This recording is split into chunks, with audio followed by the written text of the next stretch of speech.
Mercredi 9 avril, bonjour à tous et merci d'être avec nous. Bienvenue dans le Journal des Jeunes. Salut Anton. Salut Tom, salut à tous. C'est parti pour le sommaire de votre journal.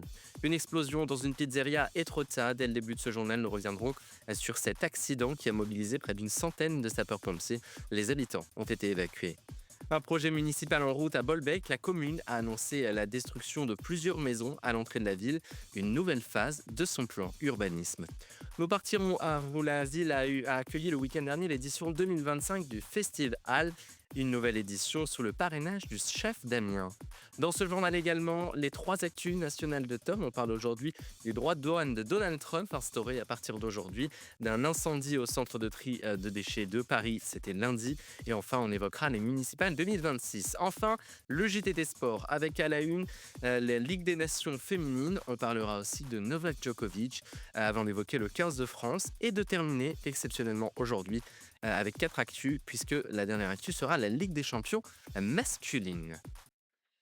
Voilà pour les titres. Merci d'être avec nous. On commence ce journal à Etretat où une explosion dans une pizzeria a lieu et c'était hier. L'explosion a eu lieu en fin de matinée hier lorsque les secours sont appelés pour un incendie rue de Notre-Dame à Etretat. Un incendie qui s'est rapidement propagé. Une centaine de soldats du feu ont été mobilisés ainsi qu'une soixantaine d'engins. En tout, 50 riverains ont été évacués. Les dégâts matériels sont importants. Une enquête est en cours pour déterminer les circonstances exactes de l'explosion. On se rend à présent à Bolleville où un accident a impliqué un tracteur et un homme qui était âgé de 37 ans car il est mort sur place. Il était environ 18h30 lorsque les secours ont été appelés hier soir pour un accident entre un deux roues et un tracteur. L'homme de 37 ans à bord de la moto a percuté de plein fouet le tracteur. La circulation a été coupée dans les deux sens pour permettre l'intervention des sapeurs-pompiers, 14 en tout. Malgré une réanimation des secours, l'homme âgé de 37 ans sur le deux roues a été déclaré mort sur les lieux de l'accident. Le conducteur du tracteur, lui, n'a pas été blessé. Et on évoque maintenant cet incendie à la forêt de Montjean. Ouais, enfin, L'incendie, s'est produit ce lundi en début de soirée. Près de 800 carrés de végétation ont pris feu. Au total, 3 engins et 9 pompiers ont été mobilisés, à compter qu'aucun blessé n'est à déplorer. maintenant, le plan d'urbanisme pour Bolbec continue car des maisons vont être détruites. Une nouvelle phase de son plan urbanisme s'apprête donc à être lancée pour la ville qui souhaite améliorer et fluidifier la circulation dans cette zone. 4 maisons vont être bientôt détruites et les habitants sont invités à effectuer les démarches tout en étant accompagnés par la mairie. On parle maintenant de foot à Bolbec avec le club municipal qui prépare aussi prochain défi. L'Union sportive bolbeckaise est en pleine effervescence puisqu'elle a annoncé dans un communiqué officiel une victoire éclatante contre une équipe rivale et un match nul face à une équipe redoutable. Les supporters sont donc invités à venir encourager l'équipe municipale lors des prochains matchs. On s'évade un peu et on revient sur le week-end de festival au Havre. L'édition 2025 du festival, c'était le week-end dernier. C'est un événement culinaire qui met en lumière tout le savoir-faire des chefs normands. Et cette année, le chef Damien est le parrain de cette édition et a pu partager avec les visiteurs des techniques et des astuces culinaires. Des centaines de personnes ont arpenté les allées faisant de cette édition une véritable réussite. C'est à Rouen où une vitrine de magasin était saccagée et les protagonistes ont volé des cartes Pokémon. Oui, cela s'est produit cette nuit dans les rues de Rouen. 4 jeunes ont été surpris en train de casser la vitrine d'un magasin et leur but, eh bien, dérober à des cartes Pokémon. L'incident s'est produit aux alentours de 2h20 du matin lorsqu'une habitante proche a appelé la police indiquant que des jeunes essayaient de casser à la vitrine du magasin en projetant des pierres contre la vitrine. Parmi ces jeunes, 3 garçons âgés de 15, 17 et 20 ans, ainsi qu'une fille âgée, elle, de 14 ans. L'un d'entre eux aurait bu de la vodka. Les 4 individus reconnaissent les faits.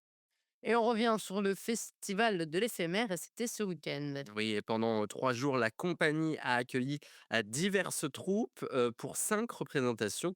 Une scène ouverte était même proposée au public. Pour la quatrième édition, la compagnie proposait même son spectacle post-scriptum. Félicitations à eux pour ce succès rencontré. À noter qu'ils joueront la pièce Cyrano les 19 et 20 juillet au château de Bienville à Roseville.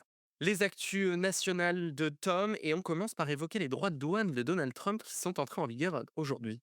Et oui, en effet, comme tu viens de le dire, les droits de douane entrent en vigueur dès aujourd'hui.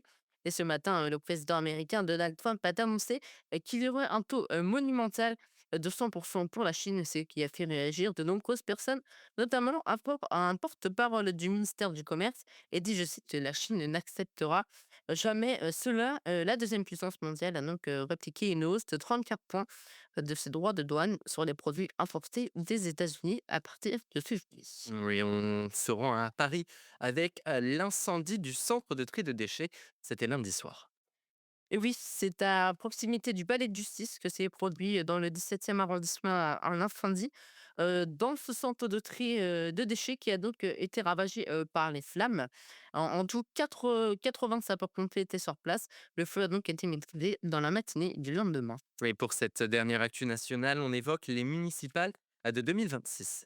Et oui, car selon une étude réalisée par Martial Foucault, il y aurait 42% des maires qui se représenteront malgré de nombreuses difficultés, mais on va tout de même attendre les résultats en 2026. Merci Tom pour ces actus nationales. On enchaîne sans transition avec le JT des sports et on évoque le match d'hier soir de la Ligue des Nations féminines. Et oui, car l'équipe de France s'est imposée 2-0 face à la Norvège, ce qui a permis aux Françaises de se qualifier pour la phase finale de ce tournoi. Allez, on parle maintenant de tennis avec Novak Djokovic. Et maintenant, partons à Monte-Carlo pour vous parler du joueur de tennis Novak Djokovic, car elle va jouer son centième titre. C'est tout de même un défi majeur à relever. Et après de nombreux mois d'absence, Novak Djokovic va jouer son tout premier match, notamment avec l'adversaire chilien Alejandro Nabilov. Et on poursuit, on parle du 15 de France. Oui, bien le Biarritz, le joueur de 21 ans, a remporté pour la première fois le trophée du meilleur joueur du tournoi Destination. Et on termine avec cette quatrième actu sportive exceptionnellement. On termine donc avec la Ligue des champions masculine.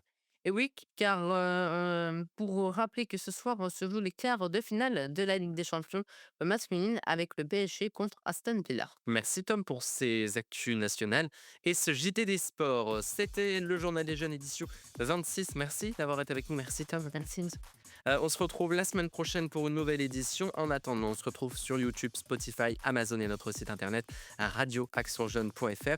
Ne manquez pas notre dernière émission de Raconte-moi ton métier. Nous avons eu le plaisir avec Tom de recevoir le chanteur rouennais Andréi. Je vous souhaite de passer une très belle journée, une bonne semaine et de bonnes vacances pour ceux qui en ont. À la semaine prochaine. Salut.